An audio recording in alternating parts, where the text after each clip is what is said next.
And this is an inside job, a big inside job. They're not telling you the whole truth here because they're embarrassed. That's why I don't trust watch salesmen. You have no idea how much fraud is in the watch space. I can tell you stories for days.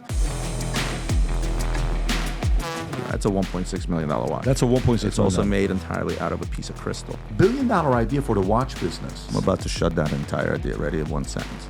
There's one difference. Go ahead. Right? This is an addictive, slippery slope. You mean to tell me this took 100,000 hours to make? And now they're asking for some $15 million. But guess what? I would pay for it. Those watches are going to be 10x value the minute you walk out that door. And they don't want that. So there's 12 of these watches in the world. By the way, this actually goes with this outfit. Yeah. I knew where you were going to. And then when the story broke and I was dubbed a Russian oligarch, the highest offer I had on it was $45,000 for the shoe. So the Shah wore. That's the watch that he wore. That's his. Not his. If it was his, it'd be a lot more money. What I'm saying to you is, I want what was his.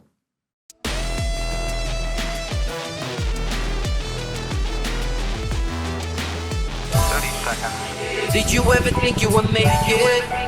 I feel I'm so close, I could taste sweet victory. I know this life meant for me. Yeah, why would you bet on Goliath when we got Bet David? Valuetainment, giving value's contagious. This world of entrepreneurs, we get no value to haters. How they run, homie, look what I become. I'm the one. Okay, so if you're a watch person or not a watch person, but want to be a watch person, you're thinking about my budget is 1,000, 5,000, 10,000, 100,000, maybe $1 million. Where do I go? Who do I trust? How do I see if this is worth the investment or not? And if I wear a Rolex, what does it say about me? If I wear a Patek, what does it say about me? If I wear and Jacob & Co., what does it say? If I wear an Apple, what does it say about me? We're going to talk to a guy that's super qualified in this area. He's one of the OG guys. By the way, interesting background. He's a refugee from USSR, goes to Austria, Italy. From there comes to the States, Brooklyn, New York. Afterwards, starts selling newspapers, gets into sales, joins the U.S. Army, comes out, goes to school, I believe Penn State, gets his electric engineer degree, then goes into watches, and he took a small business of selling watches, known one of the OG guys at the gray market of watches, to building a 25,000 square foot facility, 30 employees doing $130 million a year. Roman, it's great to have you on a podcast. Thank you so much for having me. Yes, and we got a collection of $10 million of watches here, which we'll talk about as well, give or take. Yeah. And so to the audience now, they kind of have an idea, the entrance of getting into the watch business, but maybe tell me specifically like how it happened. I was a baseball card guy. I like collecting cards from the time I was a kid. How did you get into the watch market? Was it the appeal? Was there a story? Did somebody inspire you? What's the story? There's actually a great story. The nickname I go by around the company is they call me the founder. Long story, I'll tell you later. But what happened was I was in banking. I was working for Deutsche Bank at the time, commuted to New York City, 2 hours each way from Philadelphia. It was a bit of a rough commute. I unfortunately was there on 9/11 as well when it all happened. Our office was World Trade Center 4. I get approached by a guy that comes to me. He's like, Roman, you know all this internet stuff. I'm like, well, it's a little bit more complex than that. I manage Deutsche Bank's global payment system, which processes $42 billion a month, and I'm run a team that manages the hardware, right? And he's like, well, yeah, whatever. He had no idea. He's like, well, eBay's kind of blowing up. I sell watches. I know you like watches, and I always love watches due to the mechanics because I'm an engineer by trade. How about I give you some watches and you put them on eBay and sell them and make a profit. Your cost is $10. You can sell it for $12. My response to him was, and this is a guy I've bought watches from before. My response was like, that's never going to work. Who the hell's going to buy $10,000 watches on eBay? What year is this, by the way? We're going back to 2001, 2002. Got it. My business started when my wife was 6 months pregnant with my son. So my son's going to be 22. That's how old my business is. And I'm like, this is never going to work. Of course, it pays to have a wise woman on your side. He goes, I think this might work. We should give it a shot. I said, all right, because I don't have enough to do at the bank. So we started doing this part-time. She was helping me out, taking pictures with a digital camera, which was like 4 megapixels.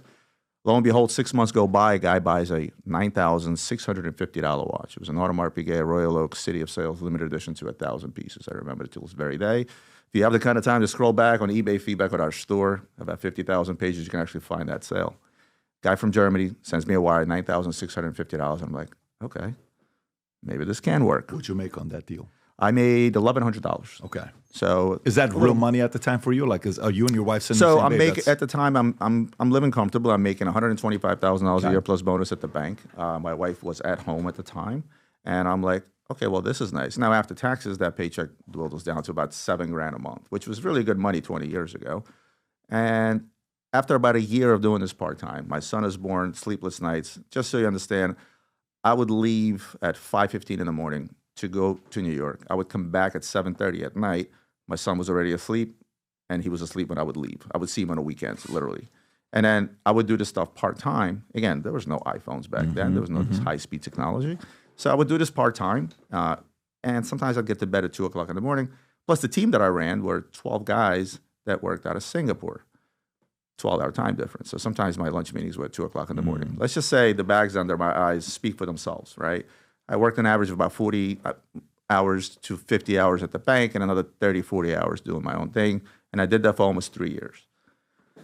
Having a conscious mind that I have a family to support, I have a son, we just bought a new house, I realized that I'm going to have my side business bring me an income of 1.5 of what I'm making now to feel comfortable that I can leave the corporate world. And it was a tough choice.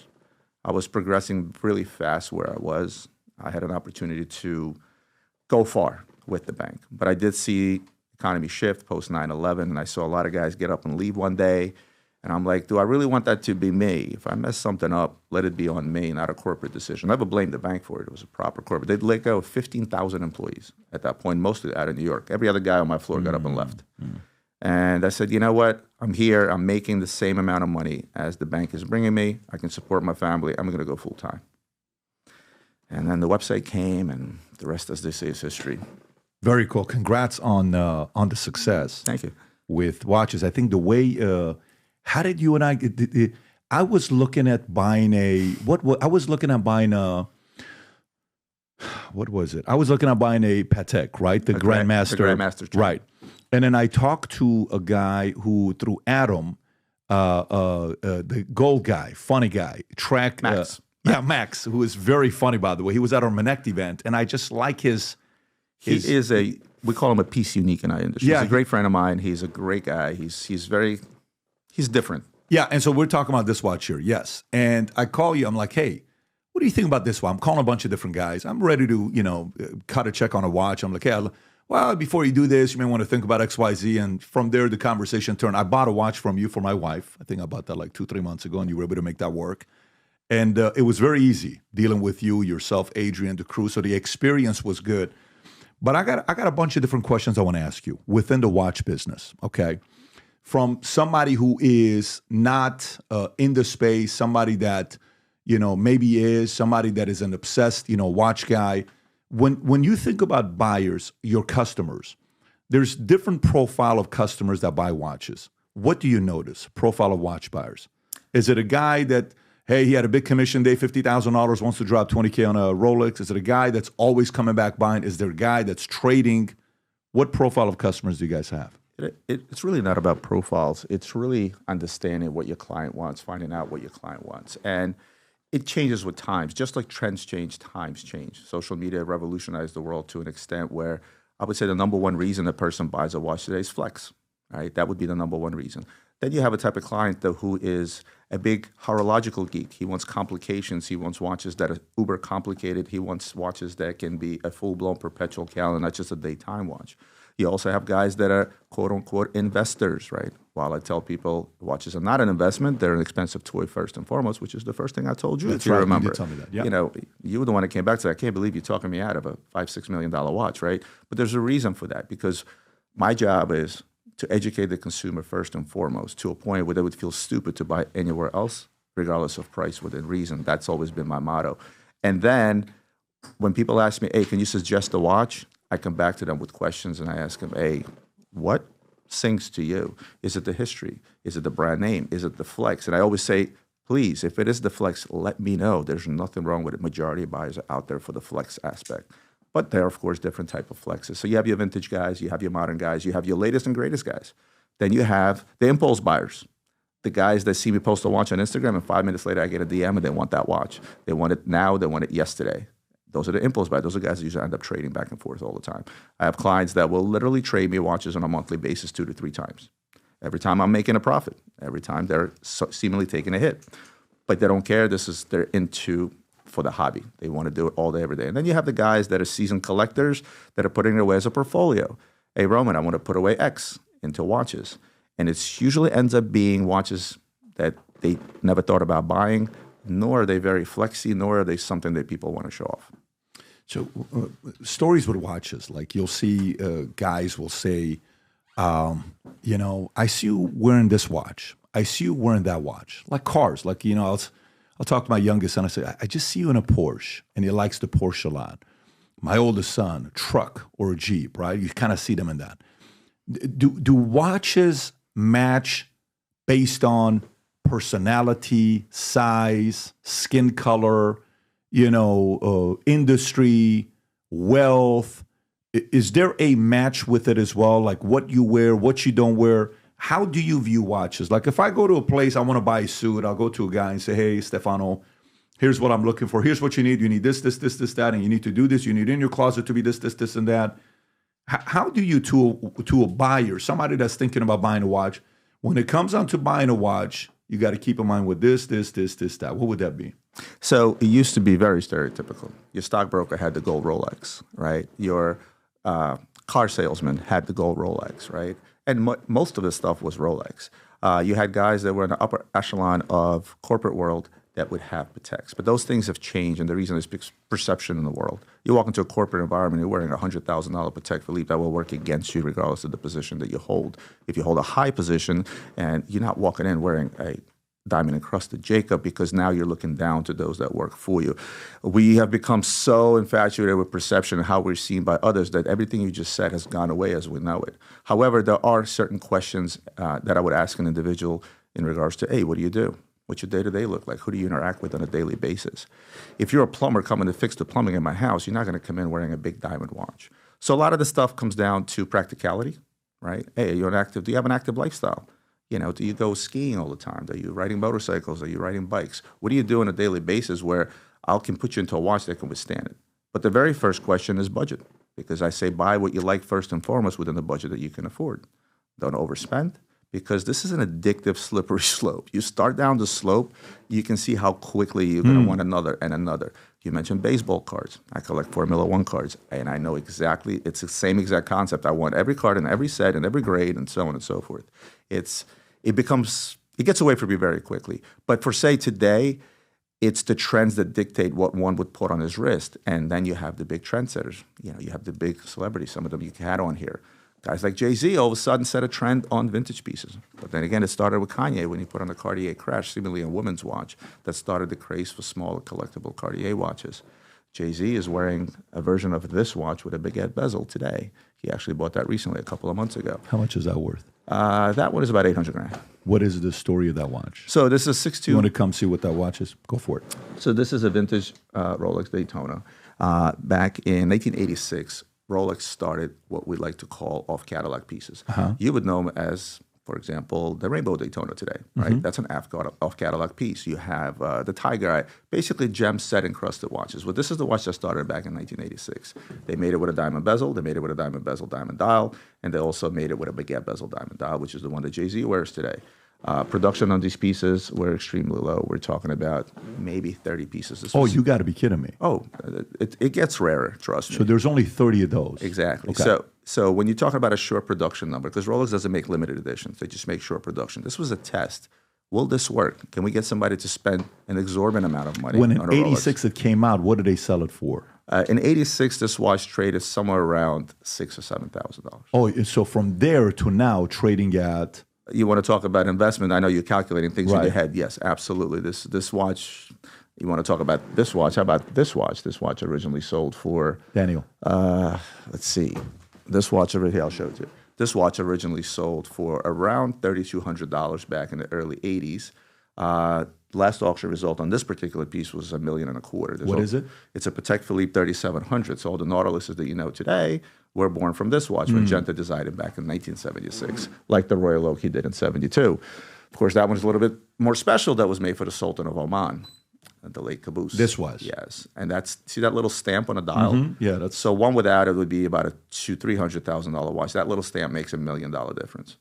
That little stamp makes $1 million difference. Yes. And there's a steel version of it as well, which was a few $100s. And again, same stamp. There's only 12 of these known in the world. There's 6 of these.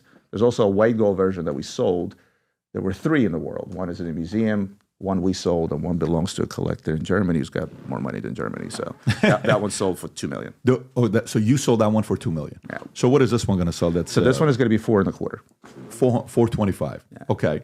So what else? What else you got here with the watches? So when it gets to rarity, and this is a lot of times this tickles people's interest. They're like, oh, what do I go with? And I start telling them a story. And it's not a story. It's not a salesman-y story. It's a real story.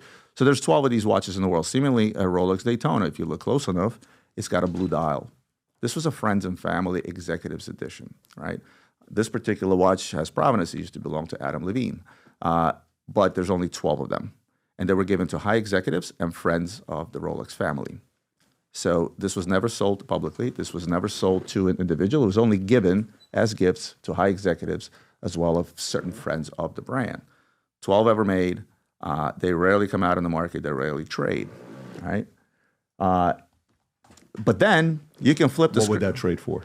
This one was $650,000. 650, and there's only 12 of those? Yeah, just so you know, a regular Daytona today retails around that $50,000 price range. Okay, I got it. So let me ask you a question. So let's just say I am holding a special birthday for my 50th, which is 4 years from now. And I want to go get a custom Rolex watch build or whatever brand it is that I want to get a build for a number of guests. That would be the example. For me to work with them to build something custom Will never happen. will never happen. They will never do it. Why not? Because Rolex is so exclusive, and all these brands are so exclusive. You made a video that I reacted to where you talked about, hey, you can get a few Patek Philippe watches from Patek, and then they'll make you a custom watch. They will never do so. It will never happen. Patek and Rolex, they keep a lid so tight that at this point they don't need this, nor do they want to create that chaos, because they know that the minute you do that and you make a limited run of 50 Rolex watches or Patek watches, those watches are going to be 10x value the minute you walk out that door, and they don't want that. See, what you just did right there, telling me about that Patek will never do that. That's why I don't trust watch salesmen. Because the guy that told me that in the Venice store when I bought a Patek watch. Majority of the staff that staffs these boutiques, they have zero availability on the stuff that you want. Yeah. They're clueless. So how does a buyer who is buying secondary market watches, not brand new, not directly, I'm buying it from somebody, how do you process who to trust and who not to trust?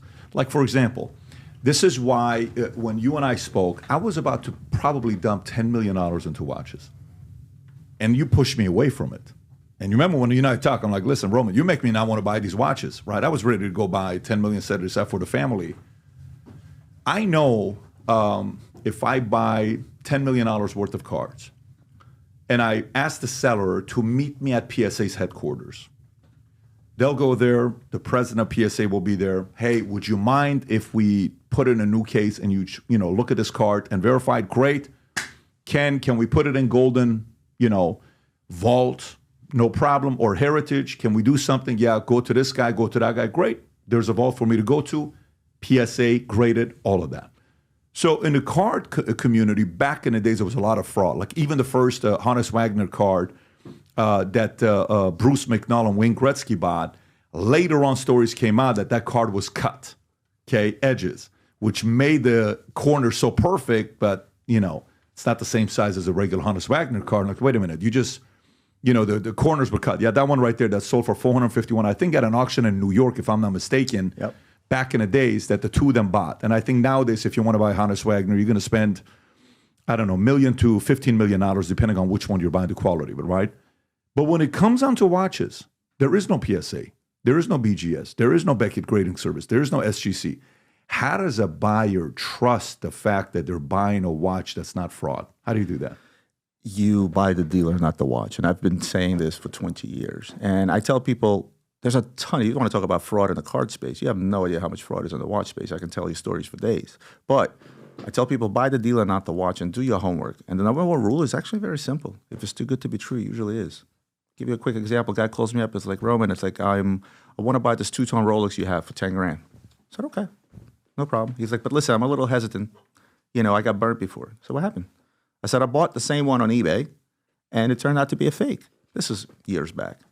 I go, that same watch trades today for 20 grand. But he goes, you bought it on eBay. How much did you pay? $1,200. I asked him, what do you do for a living? And the guy's like some super doctor. I said, so you went to school for 45,000 years to become this fancy doctor, and it never dawned on you that a watch that trades for 10 grand that you're buying for 1,200 is a little too good to be true? I go, show me the eBay seller. I go on there, and back in the day, eBay allowed this. They don't do it anymore. Guys would put up listings saying, Rolex-like watch. It doesn't have boxing papers. Read the description carefully and look at the price and act accordingly. So they were selling clones. eBay put a stop to that after a while. I said, so when you read all that and you saw that, it didn't dawn on you that you're going to get a fake? It's like, well, I thought it was eBay. I thought it was going to be a good deal. Common sense will always prevail. But today's day and age, you have no idea. For the first 5 to 7 years being in business, I spend more time proving people that they're not going to get a brick in a box from me, and they're actually going to get a real item. Today's day and age, you're protected from every angle. Well, let's skip that. Let's go to you. So instead of like, here's a story, right? So Omega says ex-employees responsible for the $3 million fake Speed Master watch. Rob, if you can go a little lower and zoom out a little bit, right? So that's, first let's see what the watch is, see what it looks like. So that's the guy right there. Okay, let's go a little bit lower. Zoom in so we can read this. Omega says it's been a victim of organized criminal activity, alleging 3 of its former staff members admitting working with intermediaries to sell a fake Speedmaster watch for $3.4 million. The watch was bought by Omega itself for 3.115 million Swiss francs, 25 times the auctioneer's upper estimated price at a Phillips auction in Geneva, November 2021. Omega told CNN in a statement that it had intended to display the watch at its museum in Bienne, Switzerland, with high-ups in the company believing it be a rare and exceptional timepiece that would be an absolute must for Omega's showcase collections. The item was thought to be a 1957 stainless steel chronograph wristwatch with a broad arrow hands and was described by Phillips as one of the very first and most collectible Speedmaster models. So you can go a little bit lower, Rob.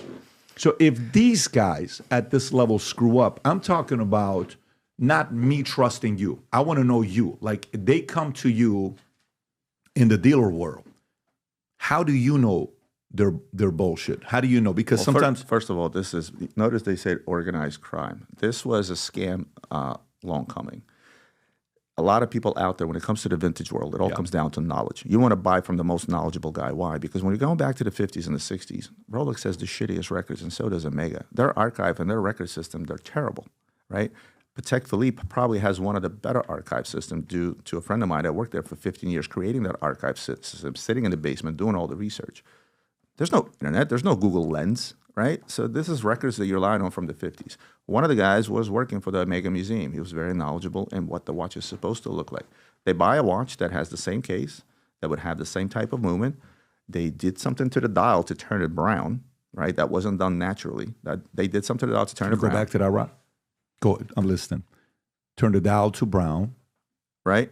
And then what they did is they did subtle little things to show that that is no longer reference X, but it's now reference Y, which is uber rare. You can change hands, you can change buttons, you can do all those things, but it requires tremendous knowledge in the world of vintage to be able to create what we call a Frankenstein. That's what this is. It's a Frankenstein watch, right? It's put together. And it's done in this industry mostly with stuff from the 50s and the 60s from companies that don't keep good records like Rolex or Omega. So you're saying that's not common for it to be browned? It can naturally turn brown if it's set in the dark for 20 years. That wasn't done naturally. But there is a process that you can use to make it turn that way. Got it. Right? And does that make it more mystique and more valuable? Tropical dial. So, for example, the watch I'm showing you here, this watch is just starting to turn tropical. If I put it in the dark for another 10 years, it will turn completely brown.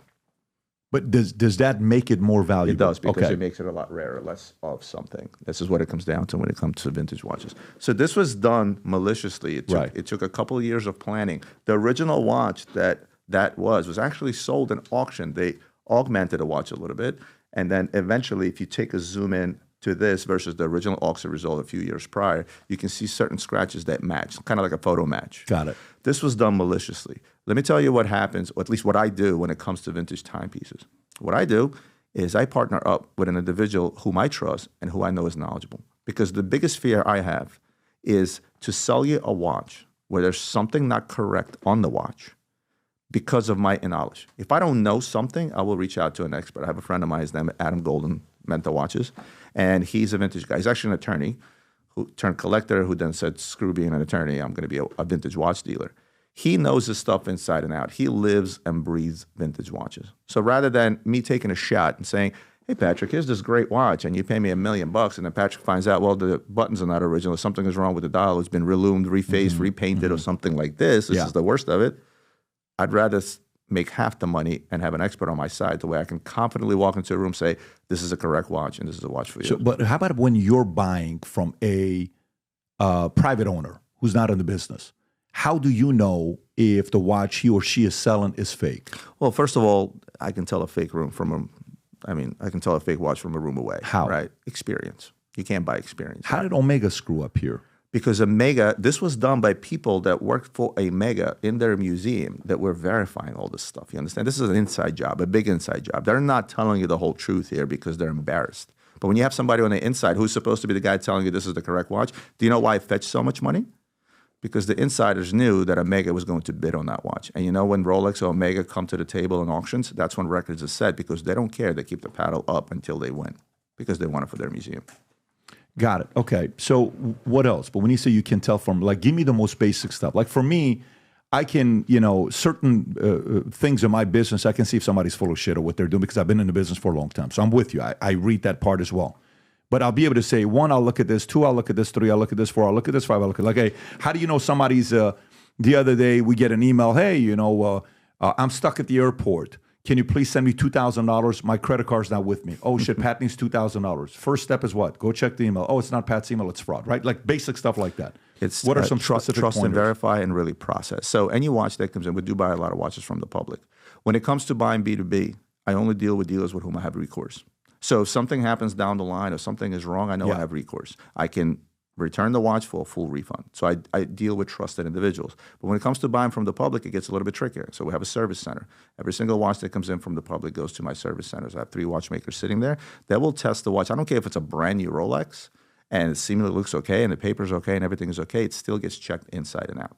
So the minute that if you open up a watch, a professional watchmaker opens up a watch, they'll tell you if the watch is fake or not, if parts were replaced, if the watch is really new, is it actually working properly? So we do a full-blown test. It costs me to the tune of $30,000 a month to do that, just so you know, just a checking process. Right?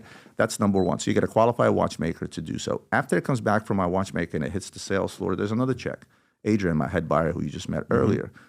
Again, it's a quick look. It's a quick look now at things like papers and boxes. There's a lot of telltale signs. Again, they all come from experience. But at the end of the day, I make you sign your life away when you sell something to me. If you ever go through the selling process on my website, you'll see that you're going to have to provide all the profit identification. You're going to have to provide certain paperwork, sign a certain contract, right? So people will shy away to try to fraud people like us. They'll usually go after the smaller fish. Yeah, so in back in the days, I'm from Glendale, so there was a lot of cars that were salvage, not pink slip. They still sold, and it wasn't shown salvage, and you sold more. So you kind of had a way up, doing that. And then eventually they couldn't do it anymore because it was regulated, it was reported, and now we're kind of looking at it's like, hey man, you have a salvage car. It's not a salvage car. This is a salvage car. It's not $30,000. It's $18,000. Well, no, you have no idea what you're talking about. You had an accident, and it totaled this, and here's what you're doing. Oh shit, you're stuck. You're caught, right? Credit, Experian, TransUnion, and Equifax. What is the equivalent of that in the watch space? Doesn't exist. Does not exist. Why isn't somebody doing that? Everything nowadays is about grading service. Why isn't there a watch grading service? You create your own rapport within the industry. And there's not that many of us that have the type of rapport where I was just talking to one of you guys before we started. I told them a story how I can walk into any room in my industry and I can walk out with $10 million worth of merchandise without signing a single piece of paper. That's the reputation that you build up over the years. And that is what it's all based on. My industry is still very much based on a handshake. But go ahead. So if you were to say, are there the top, like when you buy autographs of presidents, trying to buy an autograph of Nikola Tesla, is this a real autograph of Nikola Tesla? Is this a real autograph of George Washington? Is this an autograph? Not, big collection with that. How do you find that out? There's typically 5 guys who do COA, Certificate of Authenticity, who have been around a long time, who have the most credibility based on experience, 40 years.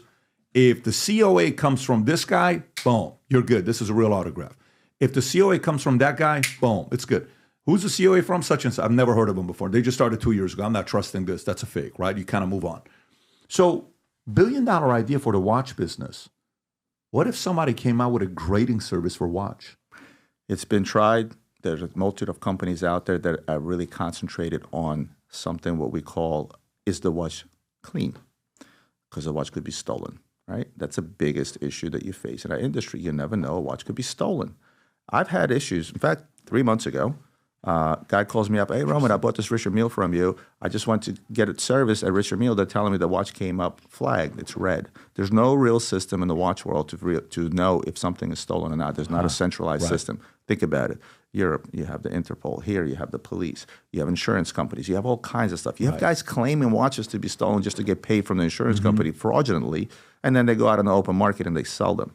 Guy bought a watch from me 5 years ago. I said, all right. Here's the letter from RM. 5 minutes later, the guy received a refund. I went, pulled up my invoice from 5 years ago, who I bought it from. I showed the guy the invoice, showed him the letter. He sent me a refund. It goes down the chain to the guy that doesn't have recourse, which is why extremely, extremely important to have recourse. But as far as the systems are concerned, it's extremely difficult to come up with that database. Number one reason is privacy. Would you want to take your baseball card collection and give me every PSA number of every card that you own and put it in there so it's for public view? It's kind of tough. These things have serial numbers. Some people don't want to know the world to know what they own. Let me tell you, if there was a grading service and that was done by professionals who had access to things with serial numbers, I think these watches, instead of selling for $1 million, they'd sell for $7 million. I think they would. You may be right. There's only one problem. What's that? I am that pro. And there's not guys out there that are going to be able to do. There's not a guy out. I mean, eBay tried it. Right. eBay did an authentication program. They called me up. They wanted me to pilot the program. I have a good relationship with them. I told them, I was like, who's going to be opening up these watches and telling me they're authentic? Show me who your expert is. You expect me to send you a brand new $100,000 Rolex for somebody to open it? Well, you know what happens is, here's what happens. What happens is, like there was a moment where credibility from BGS went to PSA.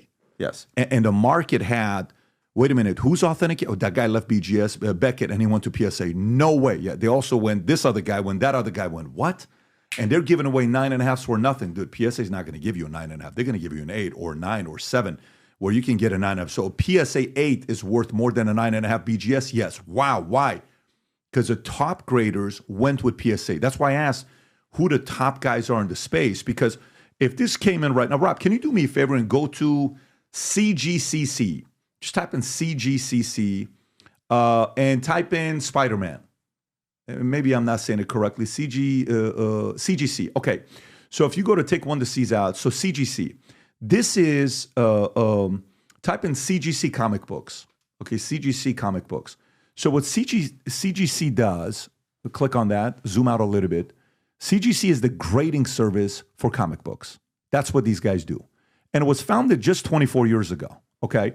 If you type in right now, most expensive comic book ever sold. Most expensive comic book ever sold. Okay, watch what it says right there. Superman 1. But why? It's a summer 1939 CGC 8.0. And it sold 2 years ago for $5.3 million. I try to buy this. They won't sell it, right? And now they're asking for some $15 million for a comic book like this. And why not? But guess what? I would pay for it. I would pay for it just because CGC is next to it. A Marilyn Monroe CGC 9.6, Playboy issue number 1, worth a lot of money. Then they did this grading with video games. Rob, type in the most expensive video game ever sold. Have you seen this stuff or no? So the Mario Brothers, the retail with the hook, that one? I don't know which one it is, but if you type in most, look at this one here. Yeah, Mario Brothers. Yeah, that's it. So most expensive video game ever sold was sold for $2 million in August of 2021. But look at the grading. How many people ran to the attics to see if they still have that left over? Because that was like an extra that you got with the console. But I'm telling you, like what I'm sharing with you, Roman, is if I was in your world and I was really getting into that business, that I would go raise $10 million. I'm about to shut down an entire idea. Ready in one sentence. There's one difference. Go ahead. Right, and when all this stuff, wait till you stop by my office. You want to talk about collectors? I'm big on cassette tapes. I think they're huge right now. I'm huge on Formula One stuff. I love comics. I love all this stuff. You know the difference between me bringing you these two Richard Milles here? What's that? So, two Richard Milles, are they real or are they fake? I'm telling you they're real. You know who I am. I've been doing this 20 years. You trust me. I came Daniel, recommended. Stand up, come close. You're buying them, right? So I got about $800,000 here. Each of them is what, 800 or 400? About 400. Okay. This one's a little cheaper. This one's a little more expensive, right? You know the difference between this and what you're showing me on the screen? There's no plastic case. Nor would these timers ever be practical if they were to be sealed in a plastic case. Nobody collects watches for the purpose of doing what? I have all kinds of beautiful displays for my Formula One cards. I have these frames where the slabs fit in perfectly. I have these boxes where they slide in, the protectors, and you name it. People wear these. Unless you're Jake Paul and you're wearing your Pokemon Charizard around your neck in a necklace, which is still slabbed, you're not doing it with this. And that's the difference. As much as you want to have a grading, how good is the grading? The minute that this watch, I buy a brand new Rolex. Yeah. Customer just bought it. He flipped it to me at a profit. He just picked it up from Rolex 2 days ago. It's brand new. Still has stickers. You know what on I it. would do? I'm still checking the watch. But you know what I would do? Here's what I would do. Let's go with that. Say you buy a watch and non-graded, like let's just say right now, if I wanted to buy this, what would I have to pay to buy this? $440. Okay, let's say $440, right? And there's 5 guys that are selling this between $380 to $440, okay? But the one guy has it graded by BDC. I'm just giving a number. And it's for $600. But I know for a fact it's going to be legit. I would pay the $600 just because of credibility. And then guess what? You would be one of 10 million people that would do that. No problem. But I think it's a bigger market. Then I would take that. And if I don't care about the grading, I know it's legit. Guess what? I take the case out. I take my watch. I wear the watch. 3 years later, when I want to sell it, I will go back to that grading service company and I'll say, this is the watch, the serial number. I'll record it when I'm taking a watch and I'll say, can you grade it again? Because I want to sell it now. Then I would sell it to somebody else. You know what question you just answered? What's the that? difference between gray market and authorized dealers? Which is what? So you're talking about wanting to buy a watch that's graded, that's slabbed, that's been authenticated.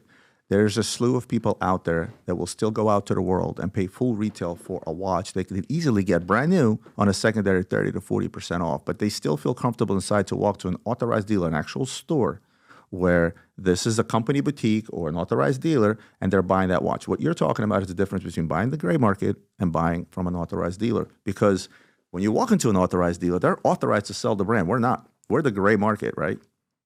This is the difference. But I think this would sell more than the authorized dealer. I think this would sell more than the authorized dealer. But let's get off this topic. This is just for me my fascination of knowing the fact that I think someone could figure it out and watch it. I am so with you because I collect the same things you collect. I'm in the same space. I get it. So I'm just thinking, like, if somebody did that, like remember that BMW, the one with Tupac that they were selling. Mm-hmm. I don't know if you remember when that was for sale or not. Rob, can you type in Tupac BMW for sale? Okay, the one that got shot, right?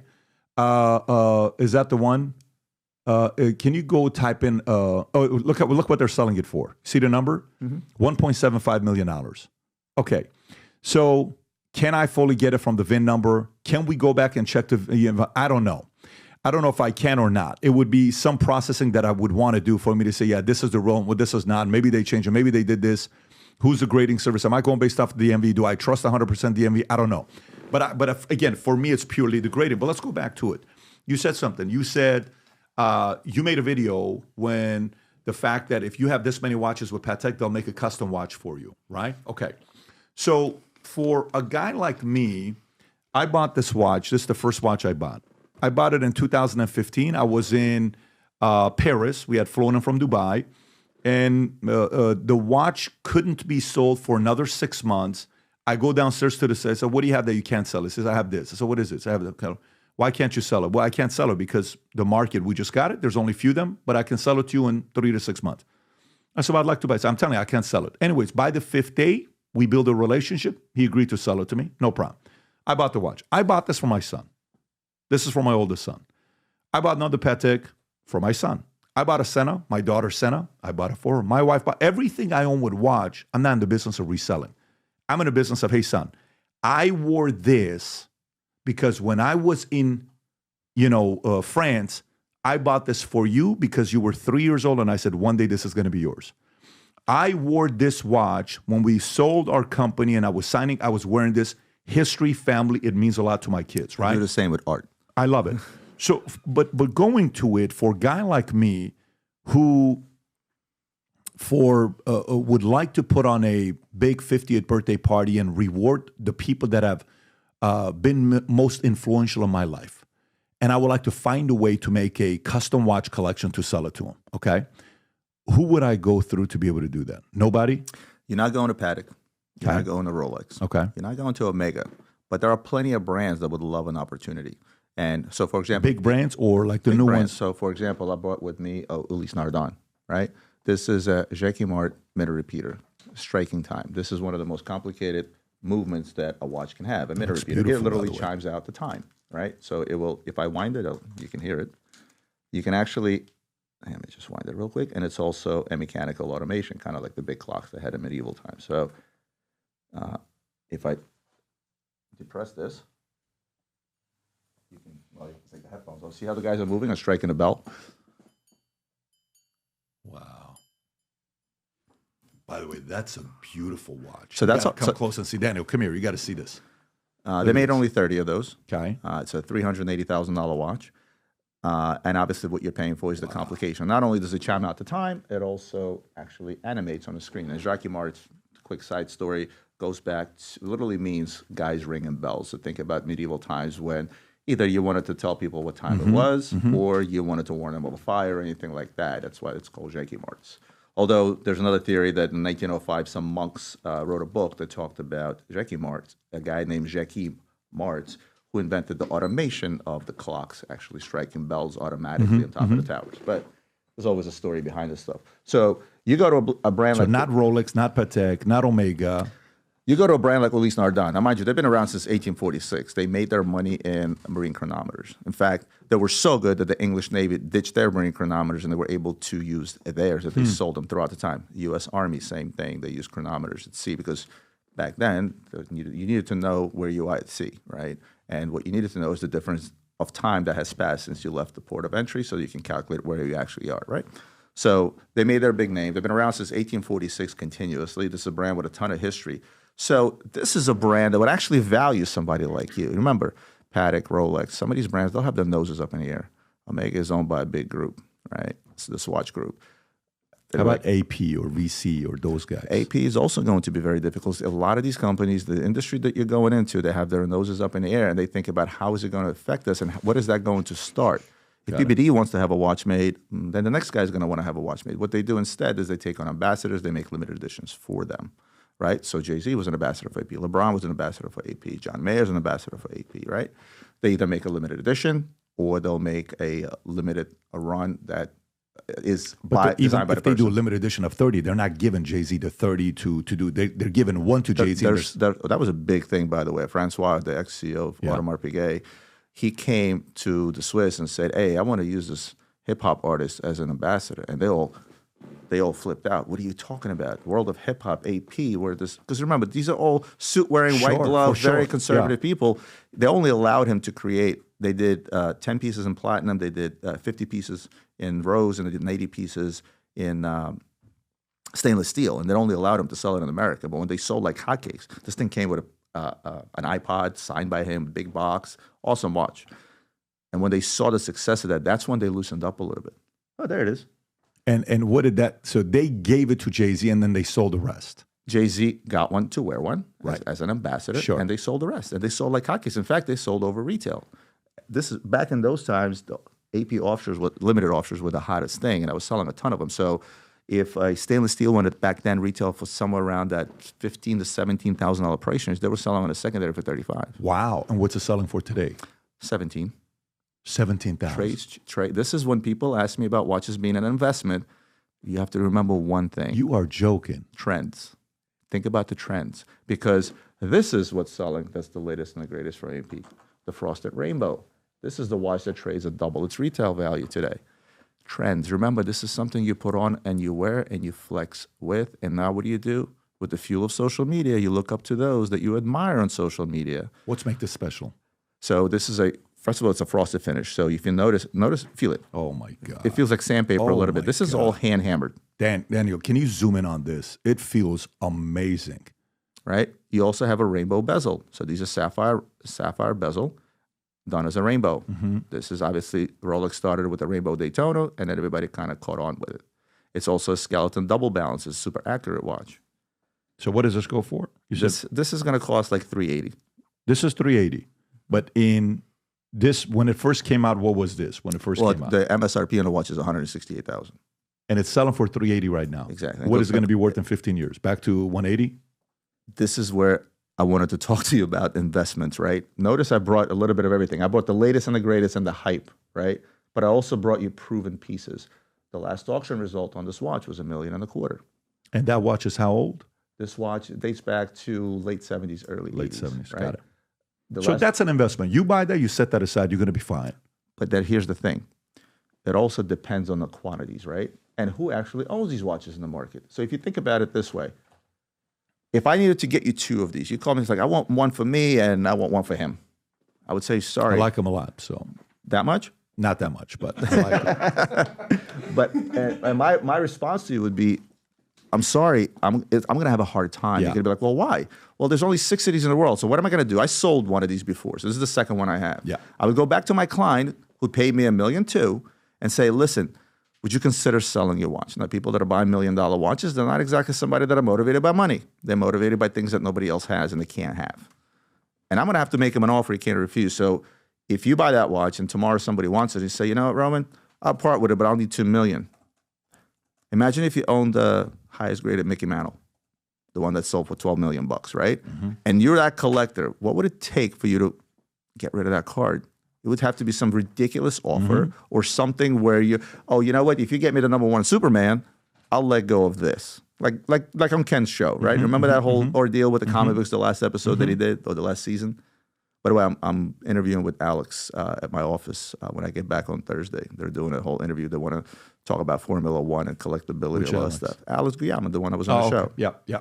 So let's go back to this. So if again, Patek, the idea of that watch that we looked at, you and I, the Grandmaster, Rob, if you can go to it. So this watch, I think Sly just sold his, 5.5. right?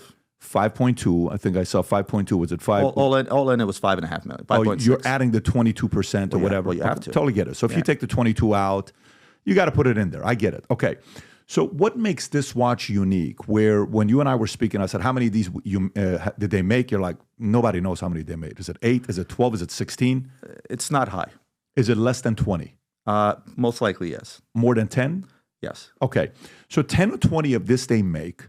And it says the Grandmaster Chime is the most complicated Patek watch ever made. It boasts 20 complications, a reversible case, and 2 independent dials and 6 patent innovations. The development, production, and assembly process staggering.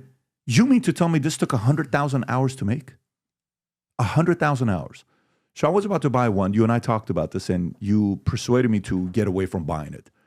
And we talked about the dollar amount. It was good when we had to. By the way, just so you guys know, if you're thinking about buying a watch, you can connect Roman and ask him a question about a watch. Whether you want to buy a watch from him or whether you want to buy a watch from somebody else, you just want his counsel, you can send him a connect.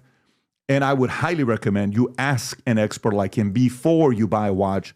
He's on Connect, download the app, go to Roman Sharf, or use a QR code. You can go ask a question from him. So what makes that watch be worth as much as it was where Mark Wahlberg owned one, right? Sly had his that he sold, and a few other people that owned it. And Sly made a video saying, I cannot believe I got this watch. He put his gloves on, the whole presentation. Remember when I'm sure you've seen the video. I had that watch in my hands. I'm friends with Sotheby's, so I was there to preview it. What makes that watch that special, that right off the bat? It's not like it's an old watch. It's not like a prince had it, a king had it, a president had it. It's not like that's a watch from the Shah. It just came out 5 years ago, and they're already asking that big of an amount right there. So for $5.4 million, show the watch that he's holding, Rob. What makes this so unique? People want what they can't have. Now, Patek has what's called a application process.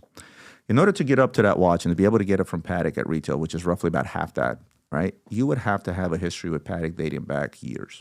You have to start from the ground up, and you would have to buy an X amount of watches over years upon years upon years. Then you have to go through a vigorous interview process with Stern. He'll literally fly you out to Switzerland. Before he flies you out to Switzerland, he's going to say, what's your purchase history? How many pieces have you bought? You literally have to work your way up to it, starting with a $20,000 Patek to $200, $300, $400.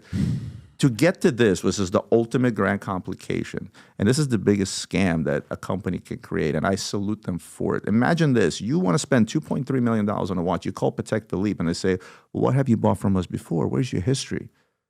Oh, well, you haven't bought enough from us. I'm sorry. We can't sell you this watch. Like, think about it. Think about what that creates inside the mind of a person that can afford this $2 million watch. And what do? They go out in the secondary and they pay to say, hey, F you, I have the watch. It's the inavailability. If you can't get it, you want it. Same thing with Richard Mille. You can't get them. There's a line that's a mile long for them. Ferrari, There you go. Ferrari dealership, and the SP3 comes out. And you look at the SP3, if you were on the list, you could have bought it for $2.4 million, right? But you have to have the SP2. That's right. You have to have And the the SP SP1. Monza, and you have to have the SP1. You have to have a couple of this. But look at this car. I just saw one 2 days ago in the dealership. They got a client of mine got that watch in purple. The car in purple? The car in Holy purple. shit, And I'm such like, a why? Well, he's got I wouldn't do purple. Yeah. To your friend, whoever your friend is, not my taste, but good for you.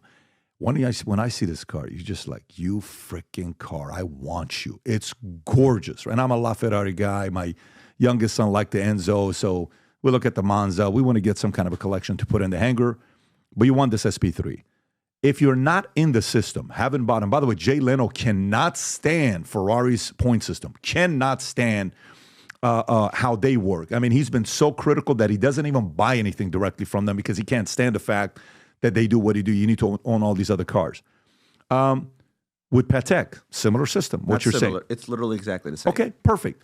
So, whereas in Ferrari, they want you to have a Testarossa, they want you to have a Pista, they want you to have a Italia, they want you to have a V12, they want you to have a this. Engines, different models that they look at, right? What's Patek's? Patek's is, again, it's literally a volume. Is it just dollar amount or volume? It's a volume as well as you going up in complications, right? So let's say you So it's started, not let's say you dollar started spent. with a California, let's Yeah. say, and then you moved yourself up to a Pista 812. Is it buying directly from them or from anybody? It's buying either directly from them or buying from their authorized dealers. Oh, perfect. So if you have bought it from authorized, okay. So the levels, does it eventually go to the point where they will make a one-off just for you? Yes. So why'd you say they don't do it? Like you said earlier that The exceptions are so rare. I've been doing this for 22 years. Yeah. Okay. I sold 4 one-off Pateks in my entire career. So the sales guy in Venice, I just talked shit about you. He was telling the truth. So you could get to a point that they make one for your family.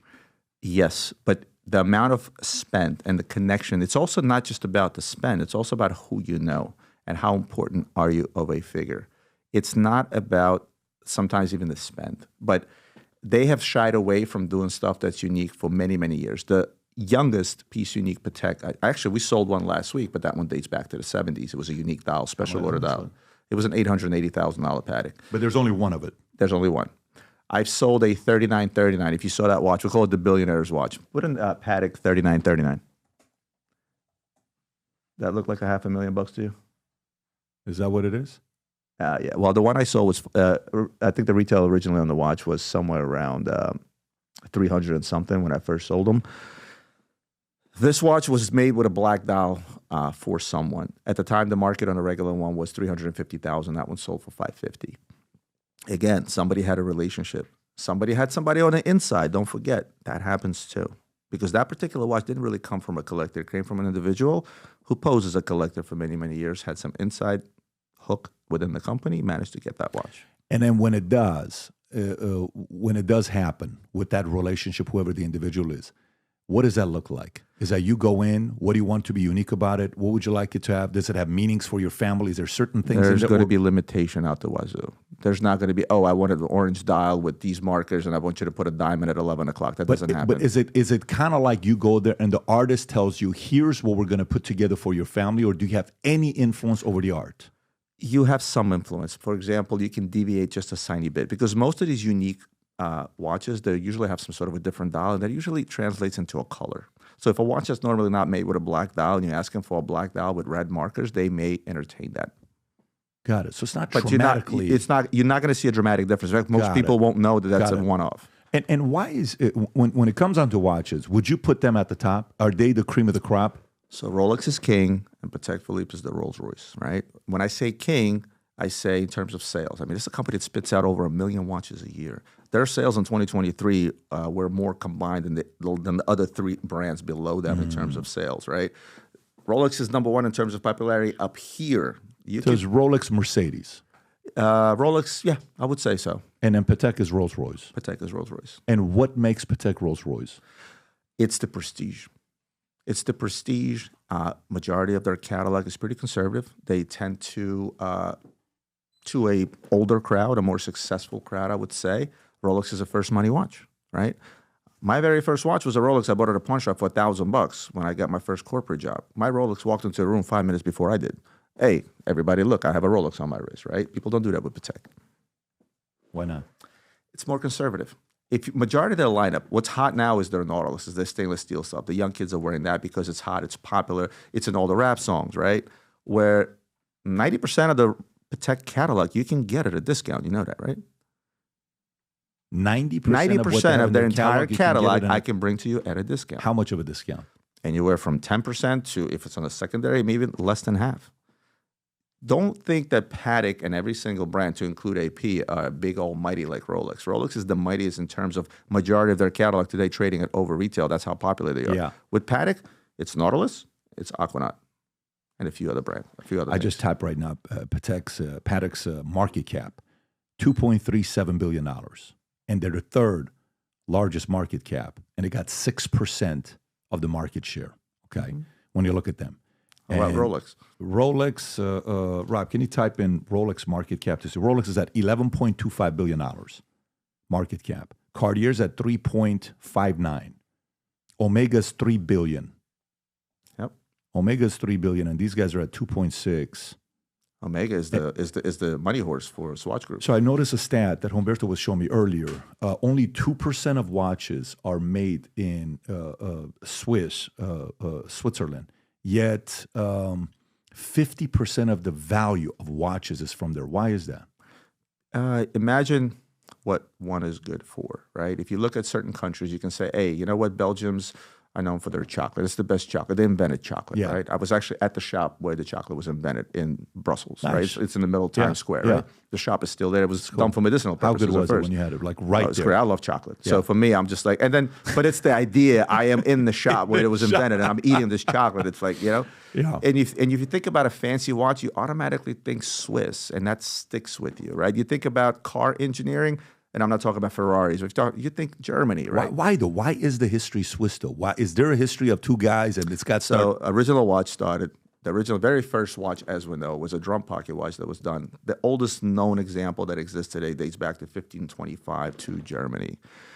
From Germany, it went to England, it went to France, and then eventually it settled in Geneva. Back then, Geneva was a state, a country state. It wasn't part of Switzerland. It was just Geneva, the state, right? And that's where all the craftsmen settled. It was just a question of where they were geographically. Now, the minute there's a center created for something, we're going back to 1700s, 1600s. The minute there's a center that's created for something, it becomes a hub, right? Just like a port city becomes a port and becomes an important trade route, right? Or a trade hub. It's the same thing. And once you have a certain population of these craftsmen, the others will flock. Apprentices will flock to learn, and eventually that will grow. And that's how you end up with Geneva being the capital of the watch world. So it's kind of like Silicon Valley. That's what it is. Exactly. Exact same. That is exactly that. So they're over there building these. By the way, I saw this video, Rob, if you can pull this up, about Rolex. And this other guy who is not this, Rob. If you can go to the other one where I brought it, Jacob. You did. We'll get to that. There's a watch about Rolex where it says, hey, I can't stand the fact that they're doing XYZ about Rolex, and why do they do this? Similar thing that Jay Leno said about Rolex. I send it to you, Rob. We looked at it at lunch. If you don't have it, I'll text it to you. Here it is. And it's the distaste for whatever Rolex does. If you look at it, I just sent it to you. If you can pull this up.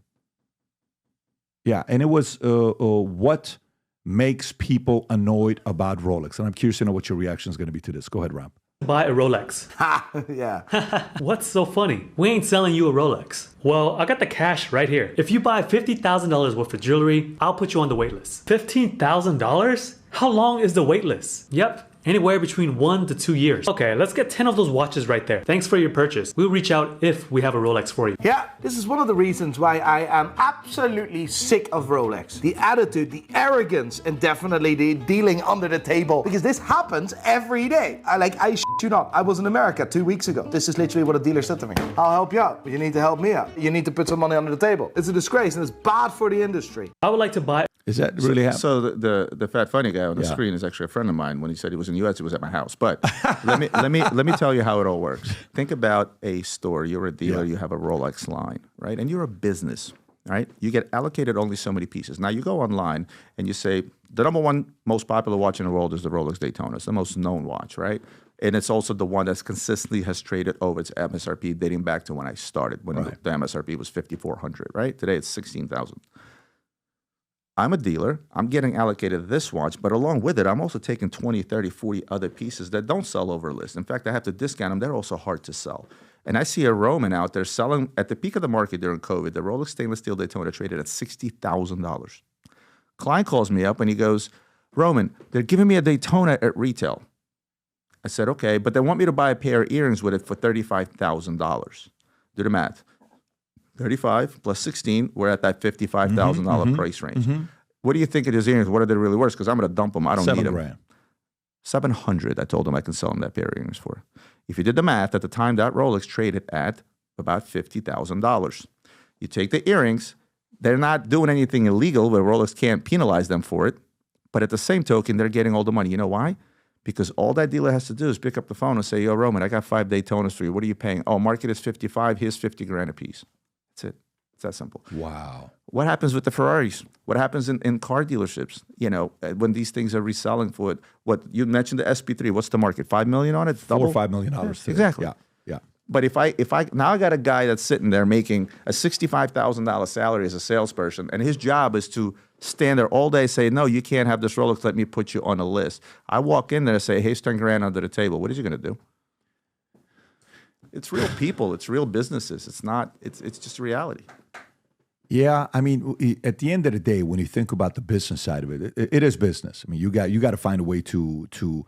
But again, it goes back to it. When I was in Monaco and I'm driving around and I'm talking to everybody about watches, what should I buy? Well, you should buy this, and I'm trying to test everybody what they're going to be saying. There's a whole street in Monaco that's all watches.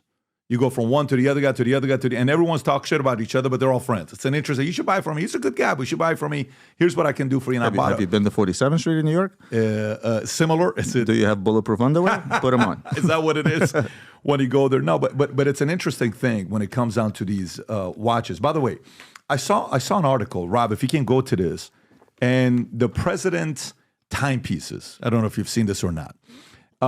We have the story right here. So if you can zoom out, presidential timepieces, look at presidents' luxury watches, okay? And you get to judge to see how their taste in their watches is. Keep going. Go lower when it shows the pictures, Rob. Go a little bit lower. Okay, there we go. So Joe Biden has, what is that Rolex right there? It's a Datejust 41 Jubilee. Okay, go to the next one, Rob. Omega Speedmaster. Okay. So far, what do you think about his taste for watches? I think it's very basic and plain, and these are core pieces of anyone's collection that's into watches, very right? fitting, And they're very also very subdued, and they're modest. Makes sense. It fits him. So Speedy is an iconic watch. Another iconic watch from Omega. This is an iconic watch. Seamaster and Speedmaster are two of the most iconic watches from Not that expensive. Omega. Not expensive at all. But it's something that you ought to have in your collection. Not that one, the Speedmaster above. The one above it? Can you go back above, Rob? Yeah, that one. That one right there. Should have it in your collection is what you're saying. You can buy them on a secondary pre-owned anywhere from $2,000 to $4,000. Oh, really? Yeah. Okay, let's go to the next one, Rob. Keep going. How about this one? Seiko. It's a $300 Seiko. Again, this is part of staying humble. This is probably something that was given to him by somebody. Carries some meant. Mind you, this is the watch that almost killed the watch industry back in 1969 when they invented the quartz watch. You know that, right? Tell me about it. So you had the quartz crisis in 1969. The Japanese came out with the Seiko. And remember, when it comes to watches, while people think that the main thing is aesthetics, innovation, and things like that, the number one thing every watchmaker chases is accuracy. That's why you have all these tourbillon watches, triple tourbillons, and so on and so forth, right? That little thing almost single-handedly killed the entire Swiss watch industry. Oddly enough, what saved the Swiss watch industry, you're not going to believe what it was. It was the Swatch watch. Because the gentleman in charge at the time said, you know what, we're going to fight fire with fire, and we're going to create a Swiss quartz watch called the Swatch watch. And all the proceeds went back into the kitty, and they saved brands. If it wasn't for that, it wouldn't be brands like Blancpain, Glashütte, and many Breguet, and many others that would have died. Interesting. I did not know that story. And now imagine, that's like remember, did you have a BlackBerry before? Yes, of course. And I swore by my BlackBerry, and I would never get rid of my BBM Messenger and all that stuff. And then the iPhone came out. Yep. And what happened to the BlackBerry? Game over. They made a movie about it. Yeah. I don't know if you've seen a movie. I didn't see the movie. Yeah. Interesting. Okay. How about, this one's. This is the one that said it was going to kill off the Swiss watch industry when they came out in 2004, I think. Did it at all impact it? At all? Zero impact. And they said it was going to. Oh, yeah. They thought this was going to be the next quartz crisis. I bought one of them. I didn't get rid of my fancy watch. I had it on the other wrist, and then I realized I have enough notifications in here. Do I really need my wrist buzzing now? I'm good. And I took it off. You don't wear it anymore. I don't wear it. I bought one. I wore it for about 2 weeks, and I never wore it again. Same, exactly. Ever. 2 weeks. Yeah, I couldn't do 2 it. weeks. And by the way, my son, it's somewhere in the, I don't even wear it anymore. Did you see that comedian that told a joke about the whoop? No. His name is Modi. Funny ass guy. He goes, these young people, I don't understand. I'm on a beach. I see this guy, and he goes, I'm like, what time is it? He goes like, oh, my watch doesn't tell time. He's like, well, what is it? It's a whoop. Find him. There it is. That's it. Oh my God, that's the most hilarious thing ever. Generational differences, little things. I wear a watch. I always wear. Since I was 13, I've worn a watch. Millennials don't wear watches. It's true. Apple Watch is not a watch, sweetheart. Checking your emails on your wrist is a cry for help. That's not a watch. Oh, wait for it. The summer begins. We're on the beach. I see Leo with a black watch. I go, Leo, what time is it? Because it doesn't tell you the time. Your watch doesn't tell you the time. It's not a watch. It's a whoop. A whoop? What does it tell you? It says, it tells you how you're doing. I said, well, I look at my wrist. I see a gold Rolex. I know I'm doing good. I saw this guy live. He's hilarious. What time it is. Good for him. You were saying. Yeah, so you had it for 2 weeks and you got rid of it as well. I got rid Same of it. here. Let's go to the next one. So that's Joe Biden. Here's Trump. Vacheron Constantine. I mean, this is most likely, again, something that was actually probably given to him. I would imagine this is something, because this looks like they did a remake of this watch, right? And this looks like the original watch from 1968. This must have been passed down to him from someone. Every so often, they'll do a remake. They'll take historical watches. They call it the Historique Collection.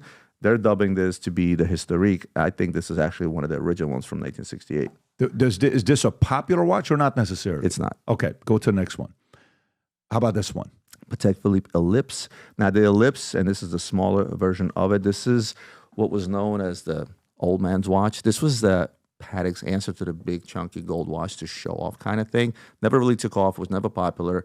In fact, there's an Ellipse out there, with the exception of a few rare ones, that sells way below its original price. What does it sell for today if I wanted to get one? If I wanted to buy that, if I was to buy that today, they put a market price of $16,000 on it, I would be a buyer below 10. You got to be kidding me. Yeah. Wow. Go to the next one, Rob. Well, the president. They date. Okay, so this is an old date. It's 18038, right? And you have quick set dates, and you have not quick set where you have to turn the thing, right? Yeah. So a non-quick set today, wholesale price, depending on condition, that bracelet looks beat to shit. Depending on condition, it's anywhere, wholesale price to buy anywhere from $10,000 to $12,000, sell for around 15, 16. I would pay Donald Trump $1 million for his. For his? Yes. That's a different story. Yes. Keep going, Rob. Keep going, Rob. Who do we have next? I think this is Obama now. Let's see what he's got. You're gray. I mean, Obama historically worn what we like to call fashion watches, right? These are well-made watches. They're not made to the highest standards. So some of the stuff was made in China, like Movements. A lot of them are quartz, and they're basically cheap, good-looking watches, hence they're called fashion watches. So this is not a significant watch. Means nothing. It just looks good. You buy it, exactly. $390. Let's see the next one. Now, this is a Rolex Cellini. These are no longer made. This is the Rolex's stepchild, as I like to call it. So when people say, are there such thing as unpopular Rolexes? This would be it. This is their way to show it. Unpopular Rolexes. Remember, Rolex was always what? A tool watch, right? Original, back 50 years ago, 60 years ago, this was a tool watch. You needed to tell the time. You needed to measure somebody's pulse, right? That's what they use them. They use it for a tool, right? They're also waterproof. That's how the whole thing started with the oyster case. This was their attempt at doing a dressier Rolex, because every single Rolex is sporty, right? And it flopped. It didn't do so well. this was a collaboration with Cellini for many, many years, and now they actually replaced it with a 1908 or something they called a new model. Looks very similar. When you want a Rolex, that's not a Rolex you flex in, and that's why it's not popular. Interesting. Because you can tell a Rolex from a move away. Would you be able to tell that's a Rolex if I remove not the at brand? all. Exactly. Not at all. Exactly. Not at all. Keep going. Obviously, that's a $40 timeless watch. He's probably trying to win an election. I with that don't. watch. Listen, this is, and then mind you, this was a man that spent $25,000 to $40,000 on cowboy boots, but yet he spent what $40 on a watch. $40 on a watch. Wow, 25 to 40. But that's a flex. Think about it. That's a reverse flex. Obviously, comes from a well-off family, right? Yeah, of course. It's got a ton of money. Where's $25,000 cowboy boots? But putting on a $20 watch with it, there's a bit of a flex to that. I feel like It's an indirect flex. Exactly. Keep going, Rob. Keep going, Rob. Clinton. So Langenzuna or Lang & Sons, Richard A. Pour-Lemrit manual wine. So market price, $80,000. No, it's not. Probably picked this watch up in the low 20s, low to high 20s. Again, original retail on this watch was somewhere around the $40,000 price range, and you'll find them on a secondary anywhere from 30 to 40 off. Wow. I don't know who came up with 80 grand. Well, he overpaid for it. Bill, come on, Bill. I don't think he should paid have for it. Hillary negotiate it. I don't think he paid for it. If Hillary would negotiate, he wouldn't pay nothing. But keep going. Let's You go to the think? next one, Rob. Would the salesperson still be around? I don't know about that. I don't know about that. How about this? So Jaeger-LeCoultre Master Compressor. This was a diving watch. So Jaeger-LeCoultre, or Jaeger as we call it in English, they were known as a watchmaker's watchmaker. Their watches are very reasonably priced when it comes to their retail price because they make all their movements. A lot of the companies in Switzerland, they use the factories to create movements for them. And they were big on a Navy SEAL kick and diver watches. This is part of the master. Who would know what watch this is? Like who, in what space would people know what watch this is? With watch guys, probably 7 out of 10 people would know. It has a distinctive profile. If you see the two big crowns, see the red things? I see the two that red, means yeah. that means they're open. So like you have to actually close them so Got you can it. go diving. So, and market price on this watch today is probably on the secondary, probably maybe $5,000 to $6,000. Would military guys own this or no? It's got nothing. Okay, got it. Especially Navy guys or SEALs. Got it. Keep going, Rob. This is Reagan, Rolex. Okay, so Datejust. a plain old Datejust, no date. This is the cheapest Rolex that one could buy at the time. This is still the cheapest Rolex one can buy. Today's market price, again, not Reagan's, on a watch like this would anywhere from $2,000 to $4,000. This is that beginner Rolex where you don't have a big bank that people call us for. Say, hey, just let me get an old Datejust. Got it. That was the watch I first owned. I paid $1,000. Yeah, not really? that very one. There's I a know, lot of but you variation. own one. That's Yes. cool. So here's where it gets interesting with John F. Kennedy's. So he's got this one. Are you familiar with this? Yeah, it's an old Omega from the 60s. Most of them look like that. For $350,000 in 05? Does that make sense to be that expensive? Well, it's because of Kennedy. Got it. Jackie The, Kennedy. you know the sneaker scandal that I had? Yeah, People yeah. offered me $50,000 for those sneakers. I paid $9,000. I mean, they're still in my office. I didn't sell them. The Trump sneakers. The Trump sneakers, Yeah. the ones that he signed, and they Yeah. created that whole. I Yeah. called it Sneaker Gate. I was dubbed the Russian oligarch and all that stuff. So those sneakers to me are priceless, and this is a Kennedy piece. And why wouldn't you want that in your museum? That makes if you're sense. Omega? Yeah, I wouldn't mind. Keep going, Laura. If it wasn't his watch, I'd probably pay $1,500 for it. Are you familiar with this here? Absolutely. Well, tell us about this watch here. So again, there's another Marilyn Monroe watch that was auctioned off. This is the Rolex. They also auctioned off a Cartier, a small little tank Cartier. After that auction and the news broke, I sold 30 of them to women because they wanted the same look and feel. And those watches traded for about $2,000. I think the Cartier fetched something also like 300 some thousand. Is it true that this was a gift from Marilyn Monroe to Jack? Who knows? By the way, that's May 29th of 62. She died 2 months later. Yeah. Maybe he didn't like the watch. Or maybe the conspiracy theories are true. Yeah. Maybe it was like, hey, why would you write something like that and give it to me? Now my wife knows, and she's going to go spend some time with Onassis. And Yeah. so, by the way, is there that watch? Like, has that a watch ever shown up in an auction or anything, or not really? No. Okay. Got it. Rob, let's see the next one here. What does it say? What would you do, Rob, right there? I was just going to copy and paste and see if I can Okay. find the watch. Can you do that? Let's see if that watch is ever sold. Marilyn Monroe watch, so the Rolex watch given John F. Kennedy Monroe first. Although Kennedy never wore this, and it's widely accepted that Lyndon Johnson is the president to give the timepiece its famous nickname. Marilyn Monroe made history with Rolex. What does that mean? Lyndon Johnson is the president to give the timepiece its famous nickname. What is the nickname, Rob? And since the Rolex given the president was officially the first date, although Kennedy never wore this since Wiley's one, the date that gives an ability to tell it's her first watch. Yeah, but I'm trying to see if there's any link between it or any credibility behind the story that she gave it to. A lot of it's going to be hearsay. Monroe gift made it to our radar, but that wasn't the only president in the White House. There were many a handful of other presidents with an expensive watch. The original date, also known as the president, came in at 18,000.